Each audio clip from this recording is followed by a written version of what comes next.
What should you do if your career feels like it's stuck in neutral and you don't quite know where to go from here? That's what we're going to talk about today. My name is Tom, and I'm the founder of the Executive Career Accelerator here at Vertical Motion, where we help you find, land, and excel in your first or next executive role. If that's interesting to you, give me a follow on Instagram at TomCoxVM, where you can DM me and we can talk about things. Or you can learn more here on the channel here, go through a bunch of my videos. Been putting a lot of content out. The content this week is more educational, and so you're going to see me kind of talking here more to slides as we get kind of deeper into some of these topics. But today we're going to talk about how you move forward when your career feels like it's stuck in neutral. So let's say, take a situation. You kind of hate your job, but not so much that you're really ready to quit. And with all of the layoffs happening, we're not seeing the job market that we saw maybe 2 years ago. 2021 was a good year. It's still a good job market, but like you're kind of not sure whether you're ready to make a leap now. And so you feel kind of stuck in the situation you're in, which you feel disengaged. You're not really enjoying the work that you're doing. You feel like you've kind of grown past your position and you're ready for a bigger challenge, but you don't know what that is. So you start to feel disconnected from your work culture, and you're kind of disappointed in where you are in your career. Been there. So a lot of us have been there. Most of us have been there. So what do you do in that situation? For me, what I've learned is that you feel this way because you don't really have any direction in your career. So take a step back and think about how you got to where you are, and how did you wind up in the job that you're in now? Was this a position that you were targeting when you first started out in your career? Did you always know that you would wind up in this industry and this type of company doing this type of job? I can tell you, for me, the first half of my career, I didn't really control it. I just kind of followed wherever my career took me. I started in college studying nuclear engineering, and I couldn't afford my fourth year of college, so I went to the Army and said, "What's the hardest job you have?" And they said, "Flying satellites." And I said, "I want to do that." And this was 1996. I joined the Army, went and flew satellites, and then when my time in the Army was up, I went and got a job in satellite communications. And I have been in that industry off and on mostly for the last 25 years now. So 1996, here it is 2023, so 27 years. Geez. Anyway, the point is that I kind of found my way into this industry and never found my way out of it. And so if you think about that, how did you get to where you are? How did you wind up in the role that you have? Did you just kind of float there on the current of careers? Or did you really plan on being there? And so I love this quote: if you don't know where you're going, any road is going to get you there. So you don't have to plan your career if you don't care about where you're headed. But if you want to be a little bit more proactive about where your career goes, that's what we're going to talk about next. The first thing that you need to do if you want to get your career out of neutral, right? The first thing you need to do is you need to reconnect with who you are as a person, who you are as a human being, right? Understanding what inspires you, what makes you happy, what fulfills you. These are important questions. If you think about how much time and energy we pour into work, obviously we work for an income, but we also work for a purpose. And if you don't have those pieces connected, you're going to be miserable after a period of time. Trust me.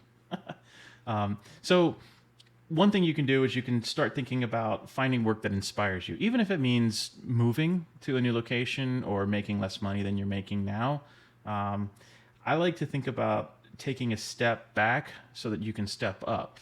When I was in Techstars, which is a startup accelerator program, they taught us the first 2 weeks, they basically told us to stop doing business. They wanted us to slow down so that they could speed us up. They installed new operating systems and new paradigms and new ways for us to think about business. And so we had to slow down our business in order to speed up. It was a painful process, but at the end of it, I was super glad that we went through it. That's kind of what you want to do here. You want to take a moment and pause and think about who you really are and where you're really going in life. Or you can accept that you have certain boundaries, that you have a job to do, and that job pays the bills, and that's just the situation right now. And if that's the case and you don't feel fulfilled from your work, then what you can do is you can find ways to be inspired in other aspects of your life. So, working with charities and nonprofits, or getting involved in a really interesting hobby that allows you to have a creative outlet. That's a way to kind of reconnect with yourself as a human being, as a person, while you're still doing your full-time job and paying for your mortgage or rent payment, right? So basically ask yourself the question, what does peace or fulfillment look like for you? Because this answer is different for everybody, and it's different for everybody at different parts of their life. So it's a question you want to ask yourself fairly regularly. So, as I mentioned, I run what's called the Executive Career Accelerator, and this is a program that helps you find, land, and excel in your first or next executive role. In the very beginning of this program, the very first module is self-discovery. And so what we do here is we basically reflect on how you got to where you are in life. How did I get here? Am I happy that I'm here? Is this going in the direction I want it to? I've worked with some folks who were laid off recently, and both of them asked the question, do I even want to go back into a full-time role? Maybe I want to do something different.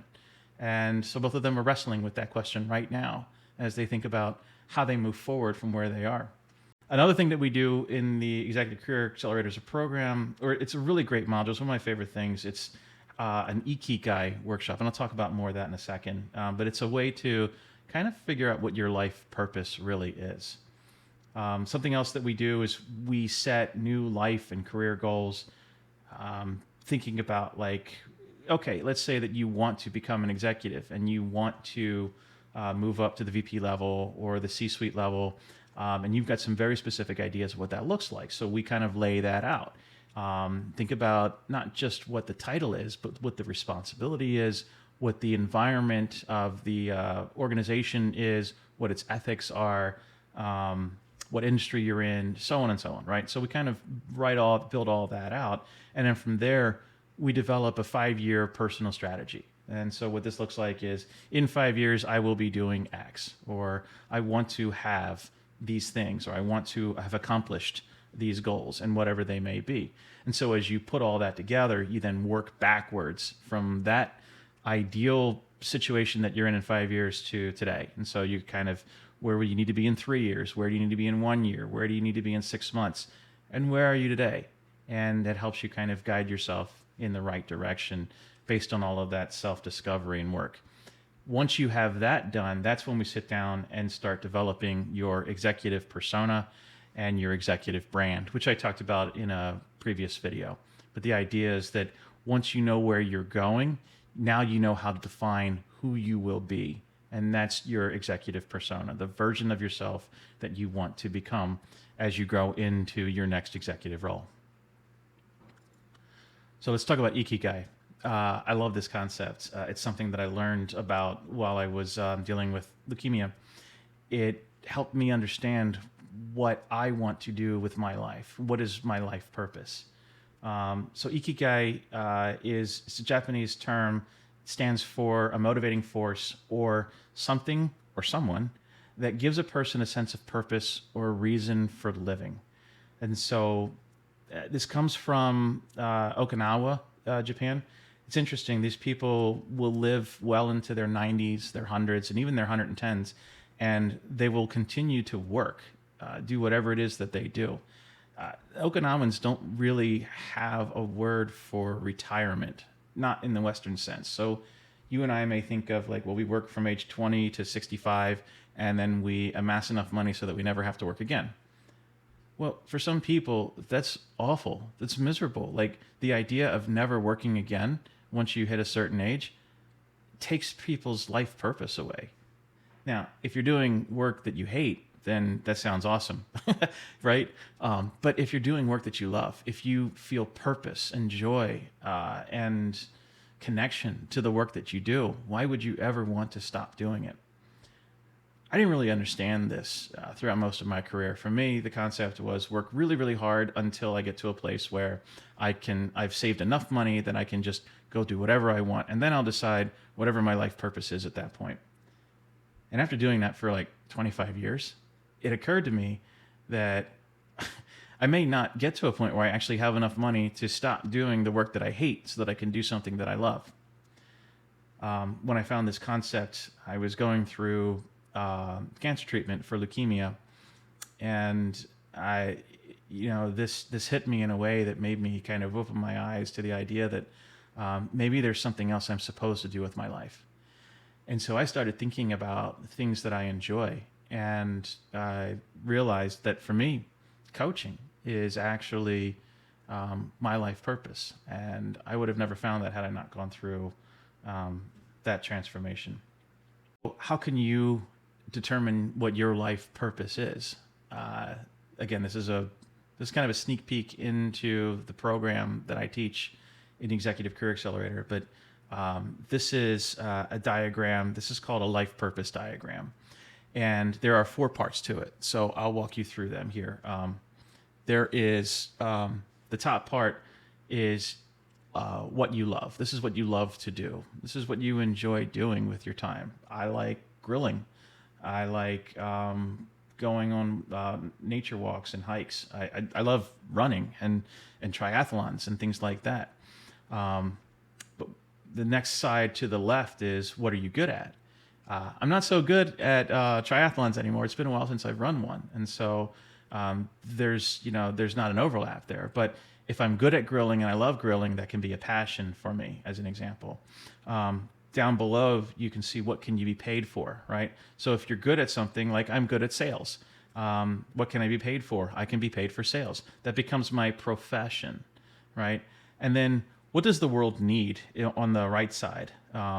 Think about like things that you can do that help the world, right? Like if you is grilling helping the world? I'm not so sure, right? Like, so if I love to grill, I don't necessarily think I can get paid for grilling because I'm good at it, but not great. And so that's not necessarily something that I can put together. But I love coaching. I'm good at coaching. I can be paid for coaching, and the world needs better executives and people the next generation of executive leaders who lead with authenticity and high morals and in a way that's, candid and open. These are the kinds of executives that I want to coach and lead.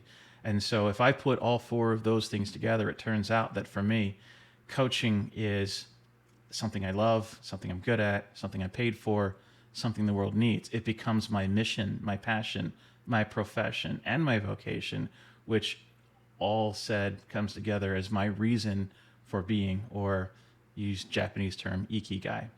So this is the way to do this is you write down these 4 lists, and you create these lists separately from one another. So write down things that you love, whether or not you can be paid for them. And then you write down a list of things that you're good at, whether or not you love them, right? And so forth. And then when you have those 4 separate lists, you can take at least an hour on each one of them. So this is a multi-hour or at least multi-day exercise. You really want to pour some time into this. It's amazing the lines you can draw through them to find things that you love, that you can do, that ultimately you can be paid for, and feel really good about bringing that to the world. It's a great tool for you to use to kind of do some self-discovery. So if your executive career is kind of stuck in neutral, this is a way for you to reconnect with who you are as a human being. You find work that inspires you, or you find inspiration outside of your work. And really, self-reflection is the first step in building the next phase of your career. When you hit this point in your life where you're stuck, where you feel a pause, this is basically yourself realizing that maybe you're not on exactly the right track. And now's a great time to think about which track should you jump to. This is where my Executive Career Accelerator program starts. We start here. We talk about what are your goals really?